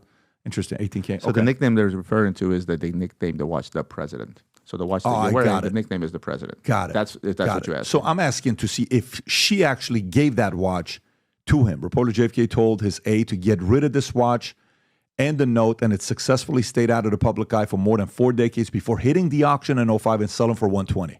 It's worth a lot more than that today. Oh, I wouldn't be surprised. A lot more. Wow. So there is some credibility behind this watch. Yeah. So go back to the list, Rob. I think we got a couple more left before we wrap up on that here. So this is Eisenhower. This is FDR. Do you recognize that watch, or that's just it's a Tiffany & Co. watch. So Tiffany & Co., again, humongous retailer. You have to remember that while Rolex is king today, that wasn't the case many, many years ago. So they were king back then? Well, you had a lot of retailers that were kings, right? And that's why you have Tiffany stamped Pateks and Tiffany stamped Rolexes that date back to those times, and they sell for stupid money because there's very little of them. But Tiffany & Co. was a big name, and guess what? Everybody wanted a piece of the pie, just like today. They wanted to jump into the game. They had a good enough name to sell it. If tomorrow you decide to make a PBD watch, you have enough of a following, well, you'll sell some watches, right? It's the same concept. Well, Trump made a watch. Isn't Trump selling his watches for like $100K or something like that? $100,000. What do you think about that? Horologically, not great, but from a perspective of the man and the following that he has, he will sell 147 of those watches for $100,000. There will be people that will buy because of him. There'll be people who will buy it because they want to show him that they have the watch and that they bought his watch, right? There are many facets to this. From a horological perspective, no, not a horological masterpiece, but from a perspective of, I'm Donald Trump.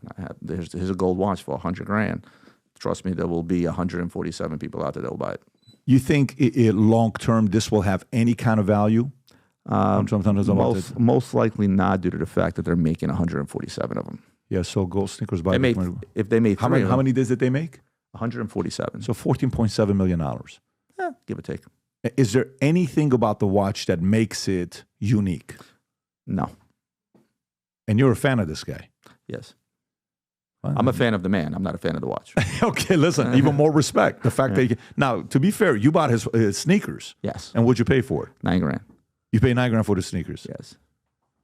And I heard you wore it the day he won or the day after. I sent you a text, remember? Yeah, I remember that. What is that you? That's me. There you go. This is what, the Times or Philadelphia Inquirer? I don't know. I had people as far as Japan flying to do this interview. And my phone threw up at the office. I was on Piers Morgan. I was on every news outlet under the sun. I'm like, guys, I'm a sneakerhead. I collect sneakers. I have over 100 pairs of sneakers. I figured in my mind, these are worth at least $10,000. You got the president, you got the gold sneakers. They're friends and family. Only 50 made, only one signed. How can I go wrong? I got offered $12,500 a minute after I bought them. Is yours signed? Yes. That's the whole point. You have the only signed one. There were 2 pairs that he signed out of the 50. So the way sneakers release is they do a friends and family run, right? The regular run was 1,000 pairs. Then they do a friends and family. Those are the ones they usually give to people and things, kind of like the Rolex I showed you earlier, right? So this was a friends and family pair. Now, regular sneakers, forget Trump sneakers. Any other sneaker that's friends and family, trays usually 5 to 10X. It's regular pair because they're numbered and it literally say friends and family on the box. That's what this was. On top of that, it was signed by him. So I said, sneakers are worth at least $10,000. I walk back to my son, who's in the sneaker business, like, Dad, you out of your mind. How much did you pay? 2 minutes later, a guy walks up, he's like, I'll give you 12.5. My son was like, okay, maybe it wasn't a stupid idea, right? That's fun. And then when the story broke and I was dubbed a Russian oligarch, the highest offer I had on it was $45,000. For the shoe. You sold or no? No, it's in my office front and center. You won't sell. Listen, because of that, I got to meet him, right? I made the video where I talked about how the world went crazy on me and dubbed me an oligarch and this, that, and the other. One of the guys that follows me on my YouTube channel, who's a big watch guy and a fan of my channel, showed it to the president. He showed me my reaction video to people dubbing me a Russian oligarch. I'm like, guys, I'm an army veteran. I was born in Ukraine. Get out of here, right? I was laundering money to Vladimir Putin by buying these sneakers. Yeah. So you understand, right? Yeah. And guess what? He showed him the video. It's like, I want to meet this guy. I get a phone call. I get on the plane. Next thing you know, I'm at a golf club having lunch with the guy for 2 hours. It's great. How was it? It was amazing. It confirmed my beliefs of why I wanted to vote for him, is the fact that he's not a politician. He's a real human being with emotions. And he is exactly the way he is in person. It was a very casual conversation for 2 hours. We talked about business, politics. 15 minutes, he's talking to my son about sneakers and what he thinks. I'm like, Here's the president of the United States, 78 years old, talking to my 20-year-old and asking him for his opinion. I'm just like, right? And it was just an amazing experience. You feel a powerful presence in the room, yet you don't feel like you're being talked down to, right? The one thing that did it for me, that just told me that's really a real human being. None of this is an act. Is his phone rings, picks up, his voice changes, tone of voice changes. I knew it had to be Melania. Because when my wife calls and I'm in the middle of a big business meeting and I'm Mr. Big Badass CEO, and then my wife goes like, "Oh, hi, honey." It's literally like, it was just real. And it confirmed that that's the guy I wanted to vote for. Very cool. I love that. And you said you're from Ukraine. Yeah. So Soviet Union originally. I get it. Yeah. This is why the war is going on. Your thoughts on Zelensky or Putin?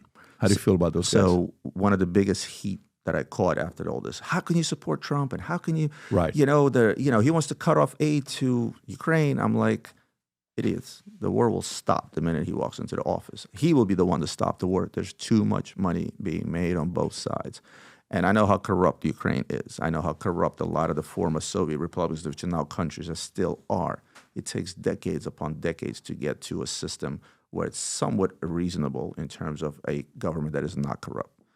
So, and I know it firsthand. If you want something done in Ukraine, you can pay people off still, right?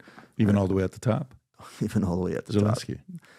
I cannot deny or confirm, right? Yeah. At that point, I'm not at that level. But listen, I have a nephew whom I got out of there the minute that the war started, and I visited him numerous times, and he was doing extremely well. He was in the restaurant business, had a few restaurants, kind of like a Starbucks. They call it Mary Berry over there, right? And guess what? Zoning, this. Go try to pay off a zoning officer in the United States. See what happens to you, right?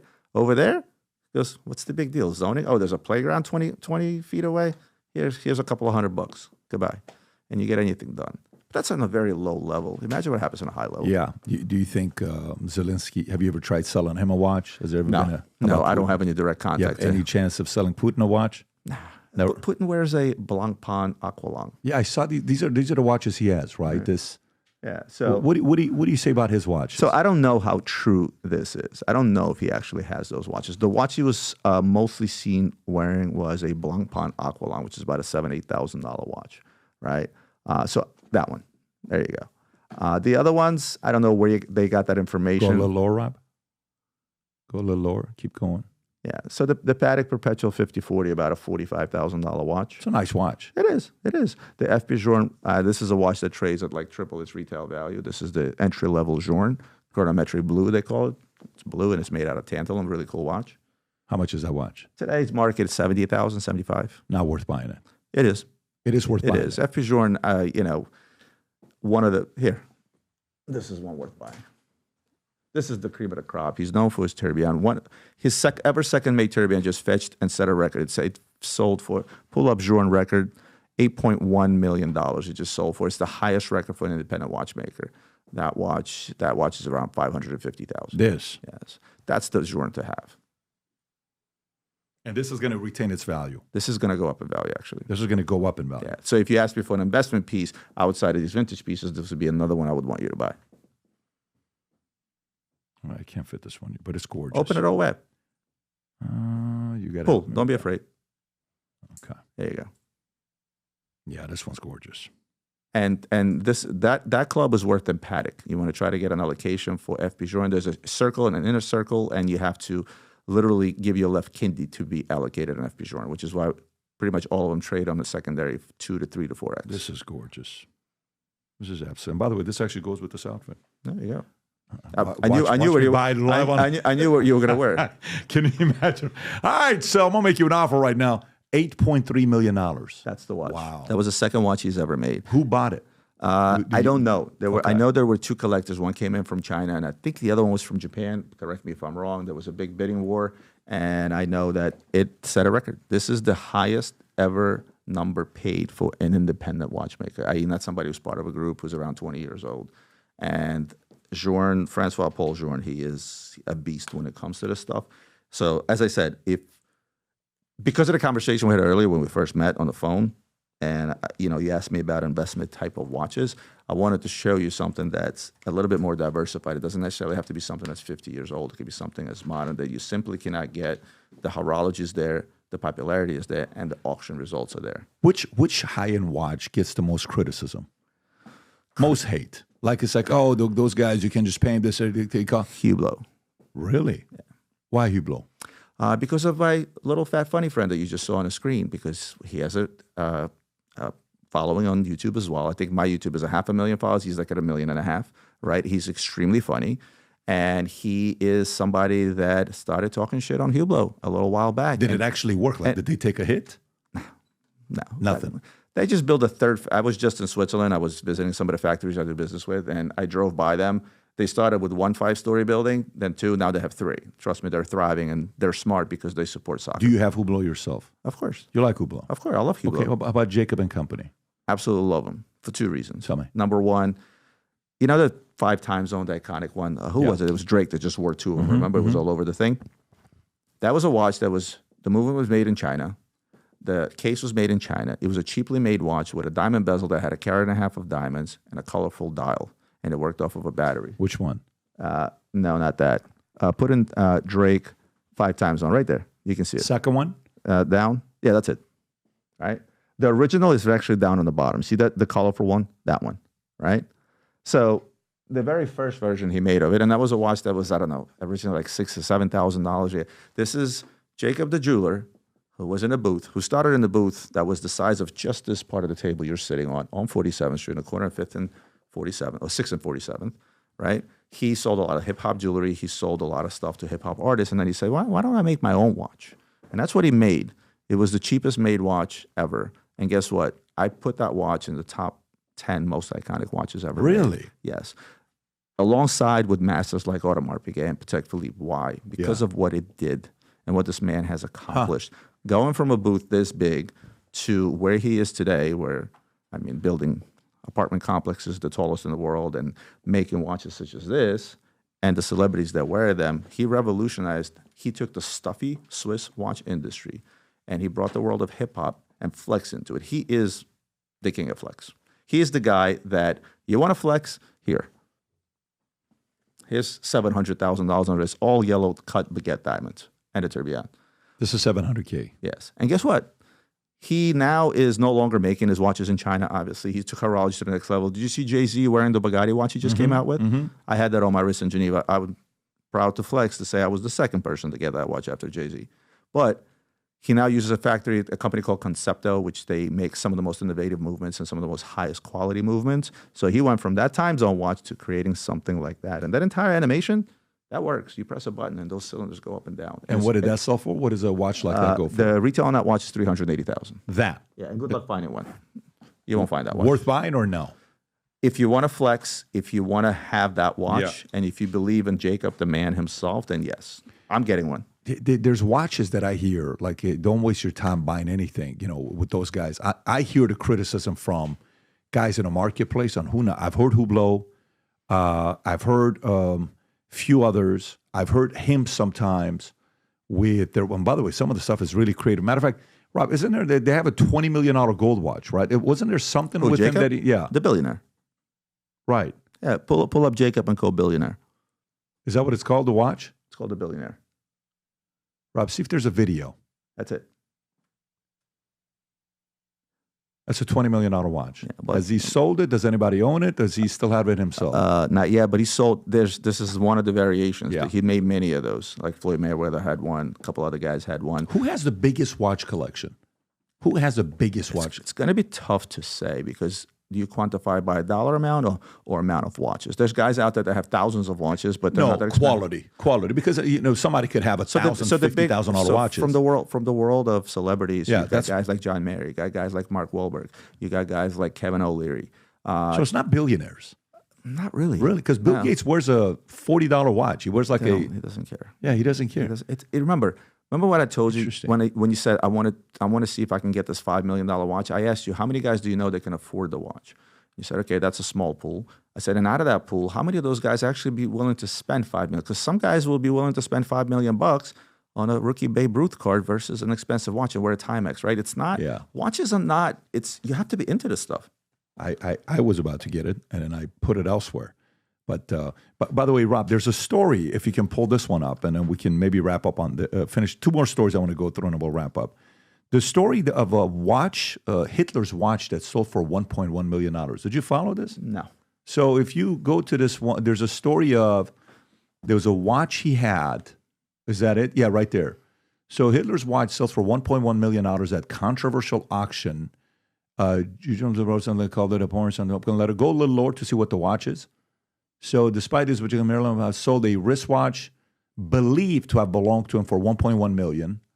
What is the watch? Go up to see if you can recognize the watch. Do you know what watch? It's a Jaeger-LeCoultre Reverso from the early 30s. The Reverso was originally created in the 30s. It was made for polo players. It flips over so you can protect the watch as they're playing the match. What's special about this watch? It's one of the most top iconic watches out there. It's made till this day. They're about to celebrate a 100-year anniversary not too long from now. And again, what's special about it is the fact that it belonged to Adolf Hitler. That's it.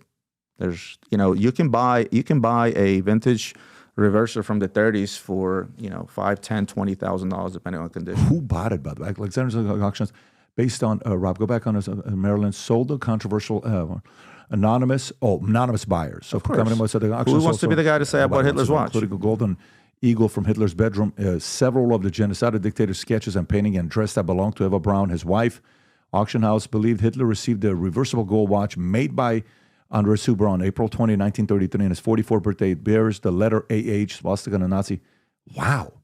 A French soldier nabbed the watch made for when his allied unit reached Hitler's summer house in Bavaria.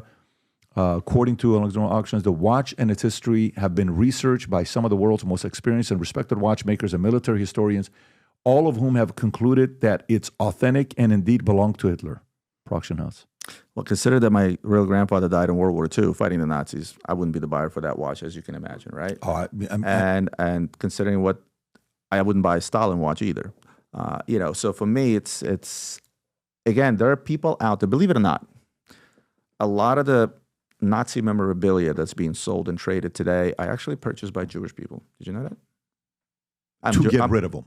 Not to get rid of them, to make sure that the world doesn't forget. I'm Jewish, so I know. There's a lot of Jewish collectors out there that collect Nazi memorabilia. Would you buy this? Would you buy this watch? No. Why wouldn't you buy it? To me, it's well, they're no longer with us, but I've had people in the family that had the tattoo on their hands. So to me, this gives me goosebumps just reading about it. I would completely against it. Would not do it. I don't care how collectible it is, and I can see how people can say it's super collectible. It's this. That's not a man that did a lot of good in this world. I agree. So I agree. I lived in Germany for almost 2 years, and I lived in Erlangen, so we were a few minutes away from Nuremberg, and we used to go there. History, just seeing all this stuff, the history of it. Yeah, it's tough. This guy was in it. Did you ever read his book, Mein Kampf, or no? No. Yeah, very, very weird guy on what he did. Rob, go to the Tyrese clip. This is the next one I want to show you. So here's Tyrese, okay? I don't know if you've seen this or not. It's a very interesting clip. But he's talking about, the jewelry and the watches he has, whether it's real or not, and why. Go ahead, Rob. No. You can't tell. I don't know, man. You know why it's not real? Because I've lost so much of this shit. I just spent $500,000 on the fucking watch. Call Jacob the jeweler, nigga. Mm-hmm. Call all of them. All your most favorite popular jewelers online, and all got my black Centurion. You don't know what Centurion is? That platinum card. No, that Centurion card, the black card. Yeah, they know what that Centurion is. That thing goes through. I'm good. I don't lose no sleep over trying to win the popularity contest from showing up with all this jewelry that I'm going to leave on a nightstand and have a housekeeper to say, I don't know. I'm sure you don't know. I'm sure you don't know what them 250. He's got a point. I agree with his point, but I am completely anti-fake stuff. If you are buying something fake for the purpose of flexing, and people give an excuse, oh, well, I travel to places where it's dangerous, and therefore I choose to wear a fake watch. You just don't wear a watch.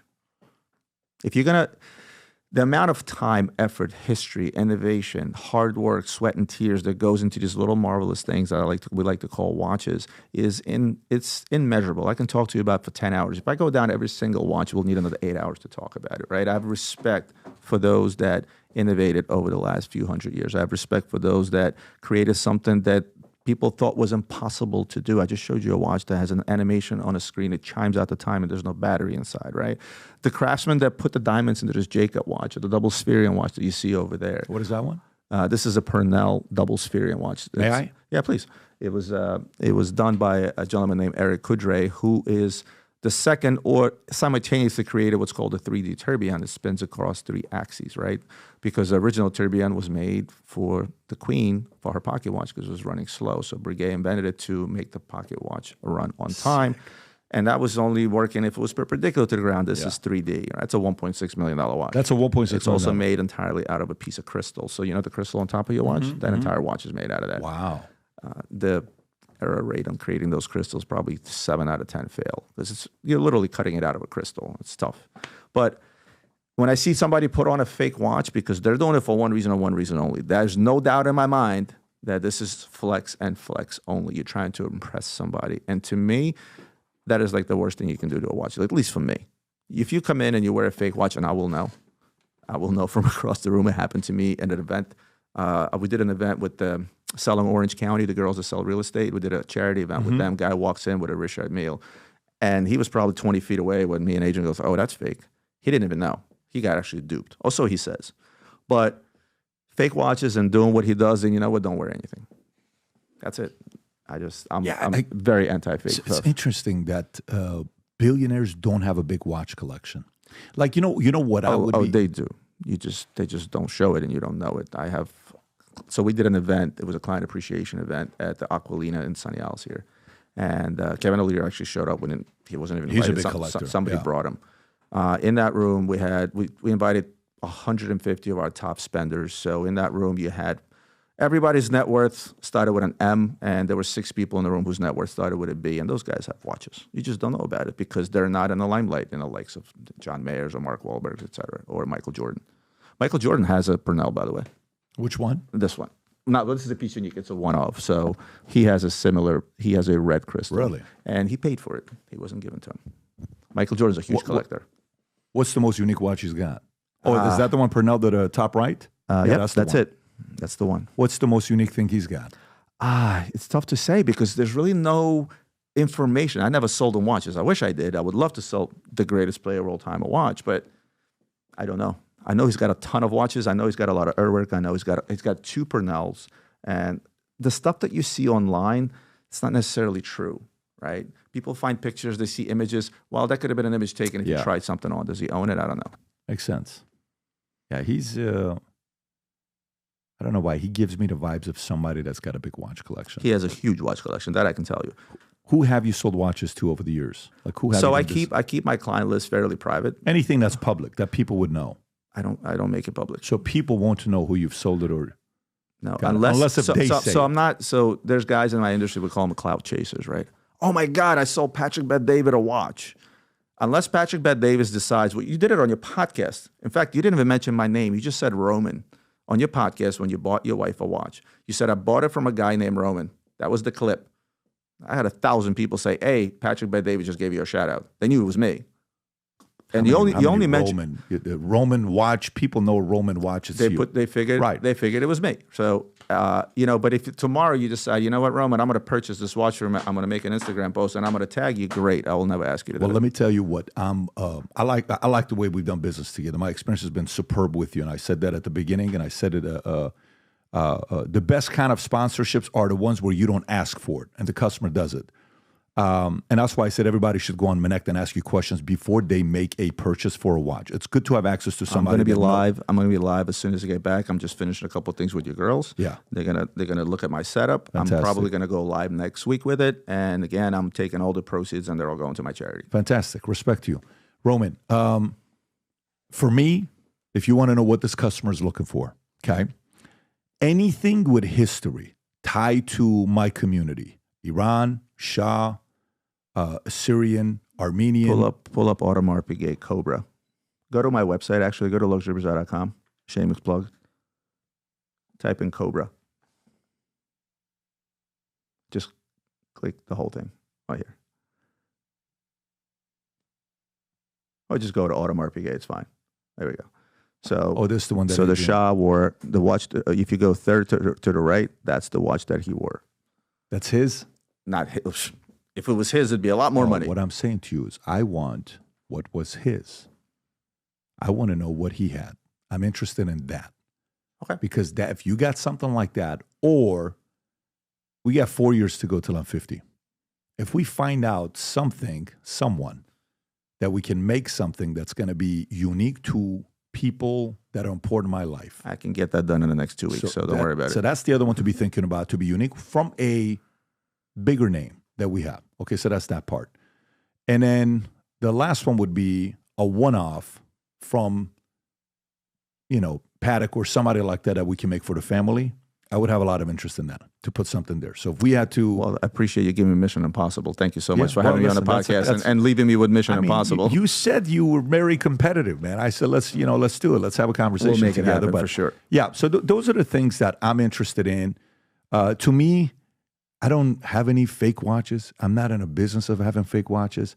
To me, it's purely about passing it down to the kids. I've never sold a watch. I've literally never bought a watch to sell the watch. Like, even when you and I were talking about that Grandmaster, I would have bought that to one day give it to my grandkids. I would have bought that to keep it in the I have three family. children, so you preach into the choir. I know exactly how you feel. Yeah. That's one of the most important things in life to me is my family. That's the number one most important thing. I told you before, for me, it's family, God, country. I'm a simple guy. That's what I believe in. I love it.